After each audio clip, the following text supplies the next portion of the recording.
Dalam sistem demokrasi yang ideal, keberhasilan pemerintah tidak ditentukan oleh figur pemimpin, tetapi oleh seberapa baik sistem itu dijalankan. Demokrasi seharusnya memastikan bahwa semua orang tanpa kecuali tunduk pada aturan yang disepakati. Ketika kita mulai memistiskan atau mengkultuskan seseorang pemimpin, kita tidak hanya menghancurkan esensi demokrasi, tetapi juga menciptakan berhala-berhala kekuasaan yang justru menenggelamkan prinsip keadilan dan kesetaraan. Dalam konteks negara kita, Indonesia, kecenderungan untuk memilih pemimpin berdasarkan perasaan atau kesan yang dibangun oleh media adalah langkah mundur ke arah pemikiran politik yang usang dan kuno. Jean-Jacques Rousseau dalam The Social Contract berpendapat bahwa masyarakat berdaulat hanya jika mereka memegang kendali penuh atas pemerintahan. Jika kita terlalu fokus pada sosok pemimpin dan mengabaikan sistemnya, kita secara tidak sadar telah menolak prinsip kedaulatan rakyat. Kita menyerahkan kedaulatan itu kepada satu figur, menjadikannya berhala yang tidak bisa disentuh. Berhala kekuasaan ini bukan hal baru dalam sejarah peradaban. Friedrich Nietzsche dalam To Spoke Zarathustra mengkritik kecenderungan manusia untuk mengidolakan figur kuat dan menjadikannya sebagai Ubermensch, sosok manusia super yang dipercaya dapat membawa keselamatan. Namun Nietzsche memperingatkan bahwa dalam mengejar sosok tersebut, masyarakat justru akan jatuh dalam penindasan. Dengan cara yang sama, pemimpin yang dipuja melebihi aturan dapat membalik menjadi tiran, bahkan jika awalnya mereka dianggap sebagai penyelamat.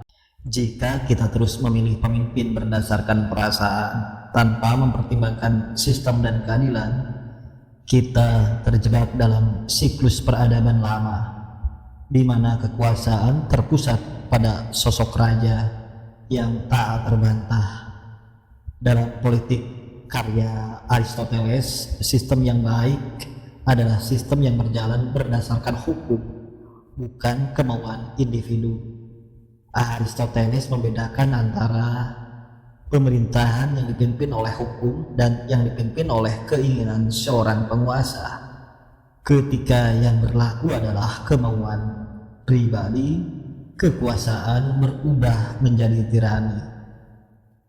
Oleh karena itu, demokrasi yang sesungguhnya menuntut kita untuk fokus pada sistem yang harus dijalankan dengan benar dan adil, bukan pada pemimpin yang dikultuskan. Sistemlah yang seharusnya memastikan keadilan berjalan, bukan pemimpin yang dianggap sempurna.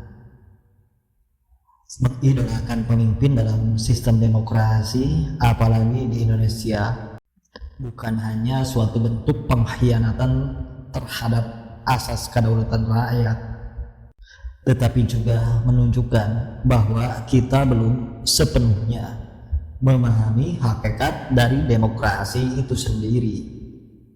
Demokrasi dalam pengertian yang paling mendasar adalah sebuah sistem yang menolak konsentrasi kekuasaan pada satu individu atau sekelompok elit, karena ia bertumpu pada prinsip kesetaraan dan partisipasi kolektif. Ketika pemimpin dikultuskan, sistem demokrasi itu lumpuh menjadi hanya sekedar tirai tipis yang menutupi oligarki atau bahkan tirani yang baru. Plato dalam The Republic sudah jauh-jauh hari memperingatkan bahaya dari pemerintahan berdasarkan nafsu atau pleoneksia, di mana individu-individu memilih pemimpin karena mereka terpesona oleh karisma, janji-janji palsu, atau wacana populis. Dalam pandangan Plato, demokrasi yang tidak disertai dengan pendidikan yang baik dan kontrol ketat pada nafsu kekuasaan akan berujung pada kekacauan dan pengkhianatan terhadap nilai-nilai kebijaksanaan dan kebenaran.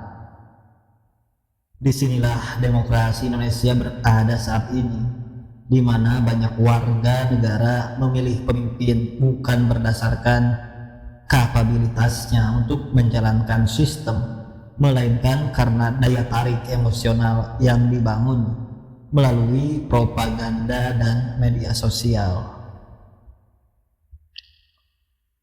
Carl Schmitt, seorang filsuf politik kontroversial, menekankan dalam teorinya tentang political theology bahwa saat kita terlalu mengagungkan pemimpin, kita menggeser fokus dari sistem yang rasional menuju kultus personalitas. Pemimpin kemudian dijadikan sebagai decisionis, seorang yang memiliki hak mutlak untuk menentukan jalannya negara, seolah-olah ia di luar hukum. Ini berbahaya karena Smith memperingatkan bahwa keputusan yang diambil di bawah situasi semacam ini seringkali adalah keputusan yang bersifat darurat dan destruktif bagi demokrasi itu sendiri.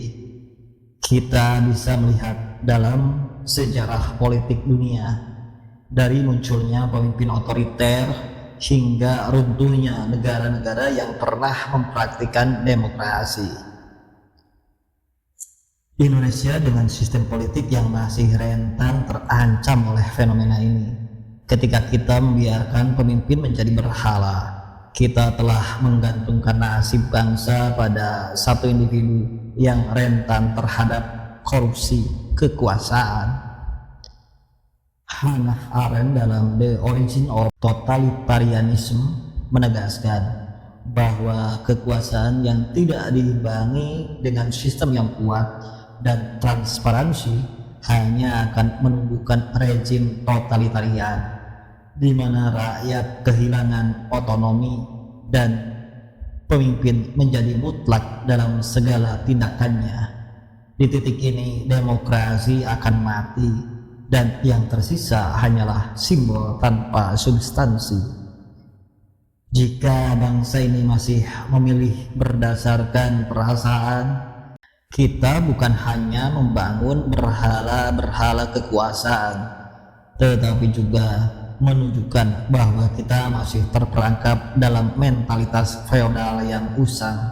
Mentalitas ini adalah peninggalan dari zaman monarki, di mana raja dianggap setengah dewa, di mana rakyat hanya berperan sebagai pengikut yang pasif.